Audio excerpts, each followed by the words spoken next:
siempre te voy a alentar. En la buena y en la mala. ¡Vamos! Mi corazón te loco por tu amor. Yo te quiera, jamás de canción.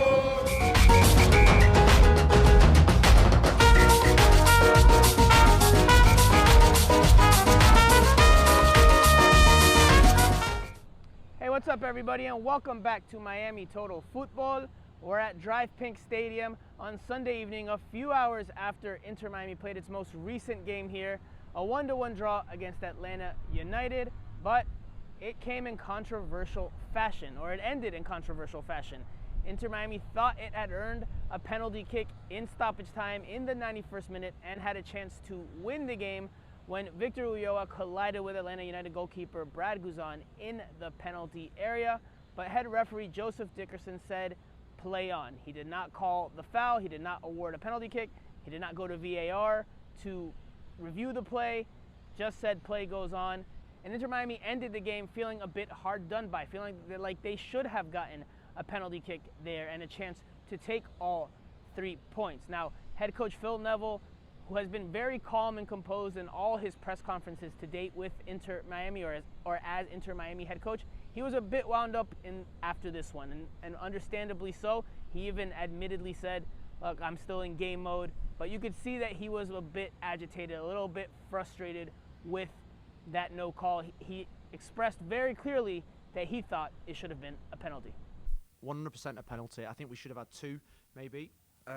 Poor refereeing. I think that's fair. I praised the referee last week. That is 100% a penalty. I've seen it 4 times. It got reviewed, so whoever's reviewed it has let the referee down. But we'll put that in the report. Now, if you ask me for my opinion, on initial viewing of it live in the stadium from the press box, I thought it was not a penalty kick on initial viewing. But once I saw the replays online, on social media, and I obviously was able to slow it down and look at it frame by frame, I think it's a penalty kick. Now the head referee maybe got it wrong immediately on the field, but that's what VAR is supposed to be there for and what VAR is supposed to correct. So like Phil Neville mentioned, they missed it.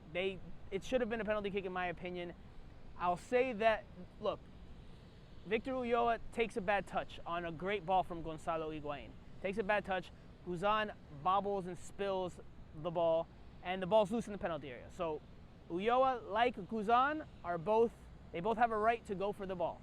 Now, I think it's close in that when Ulloa tries to get on the rebound, Guzan gets a piece of the ball. I think there it's 50-50, it's pretty tight.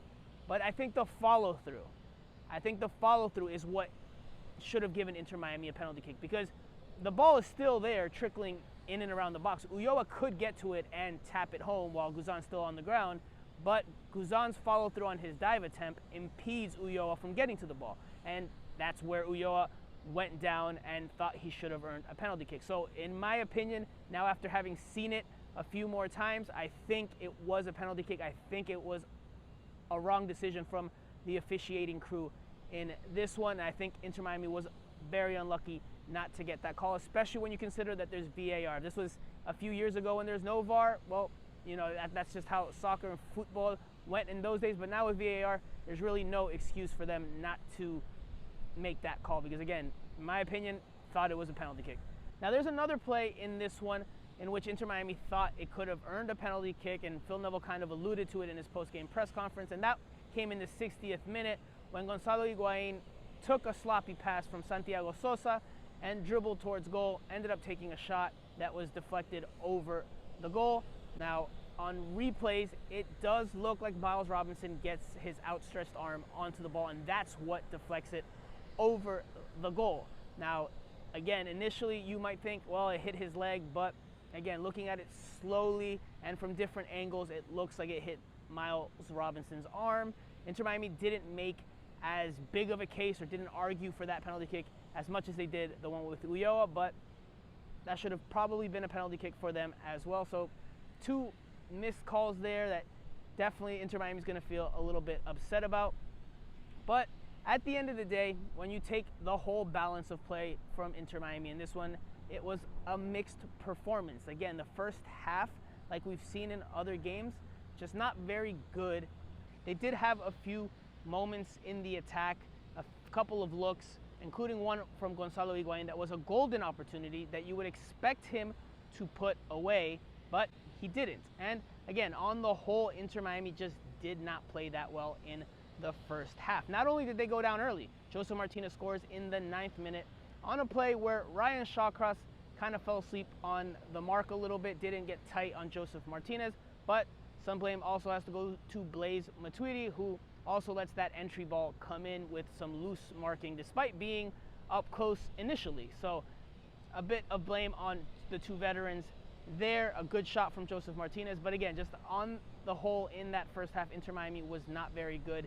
They couldn't put the game on their terms. They couldn't dictate the tempo. It was Atlanta United bossing possession for large stretches and making things difficult for Inter Miami in terms of their build out, in terms of their ability to play. And that's something that Phil Neville said he told the team needed to be corrected in the second half. I thought we just had probably we because we knew it was going to be a chaotic game with their system and their man-to-man marking. We got a little bit too emotional, and what we said at half-time, we addressed that to calm down and just to play our game and stick to our plan, not their plan. Their plan was to disrupt us, disrupt our rhythm, and I thought they did that.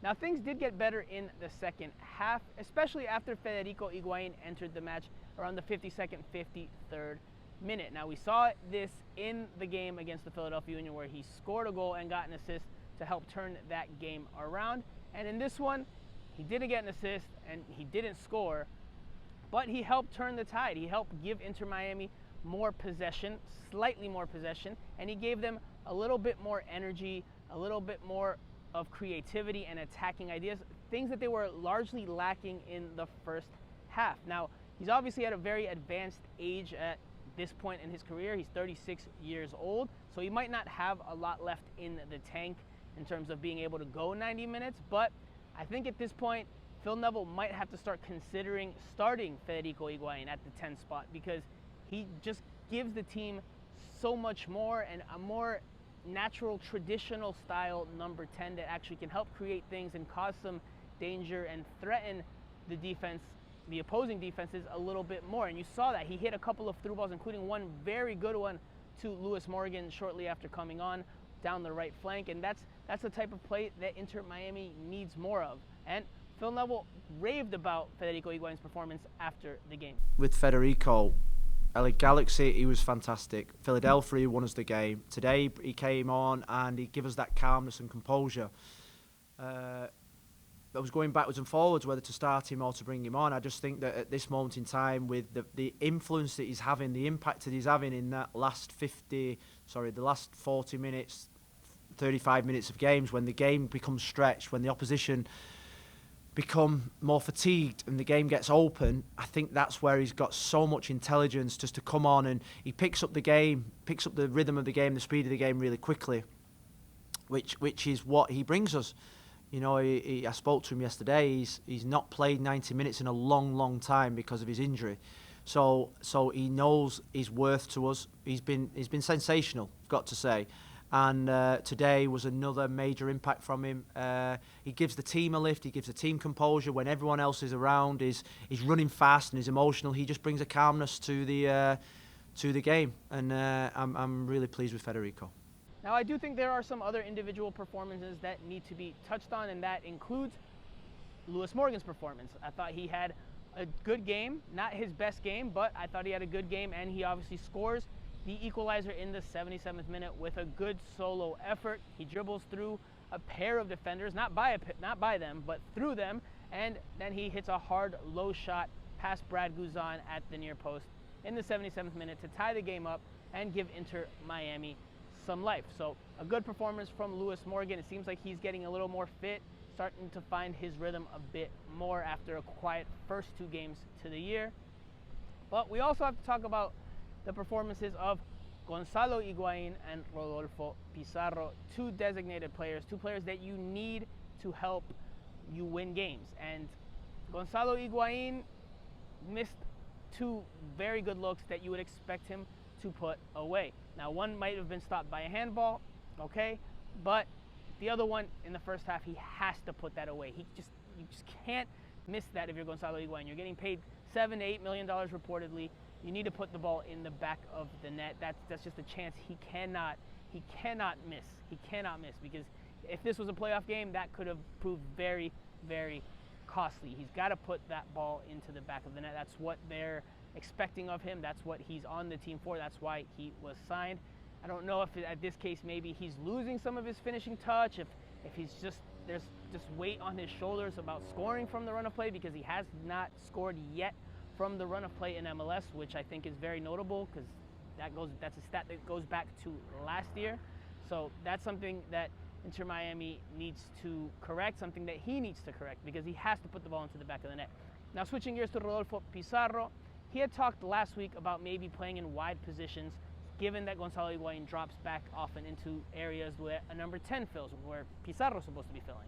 And in this one, you saw Jay Chapman go as the 10 and Rodolfo Pizarro go out wide on the left. And it looked like Inter Miami was going to go with this look for much of the game. But it didn't last very long, because Blaise Matuidi suffered an injury in the opening minutes of the game. He went down, didn't look too good, looked worse for wear, but he continued for a few more minutes. He fought it off, or shrugged it off, continued playing, but ultimately just could not go anymore. A few minutes later, he sat on the grass at Drive Pink Stadium, and he had to be subbed off. That forced Phil Neville into another change. He had to move Rodolfo Pizarro back to the number 10 spot. He dropped Jay Chapman from that 10 spot to central midfield next to Gregori, and then you had Jovan Jones, who was the substitute that came in for Matuidi, go out wide to the left. So we didn't get a very long look at this system and seeing if that improves Pizarro's play, but again, another disappointing performance from him, and he needs to raise his level, because I think at this point there's going to be very serious questions raised about his future with this team if he cannot pick it up in the very short term. Because even in different moments when he had the ball, it just seems like he dribbles himself into trouble. There was one play down the left flank in the second half where he decides to try to do a half turn, and he's in a tight spot by the sideline, and it just didn't work. The ball ended up getting kicked out of bounds, and it's not like he has the most explosive pace, so not really sure what he thought he was going to do there. I think his decision making, I think his confidence are pretty low right now. So Inter Miami has to find a way to get him going. He needs to find a way to get himself going, because otherwise his future with this team could be very much up in the air. Now, as for the other designated player, Blaise Matuidi, we did not get much of an update immediately after the game. That's understandable given that it had just happened, but Phil Neville said that Matuidi would go to the hospital and get a scan. We weren't told what it was, couldn't see that well from that far away what he was holding on to. It seemed like to be in his upper part of his body. It seems unlikely that he will play against CF Montreal on Wednesday, given the short turnaround. Maybe he does make it, or maybe it's just better off to hold him out and he can play again next weekend, but we don't know yet. We'll find out more news and details with regards to that in the coming days. But that about does it for now. What did you think of Inter Miami's 1-1 draw with Atlanta United?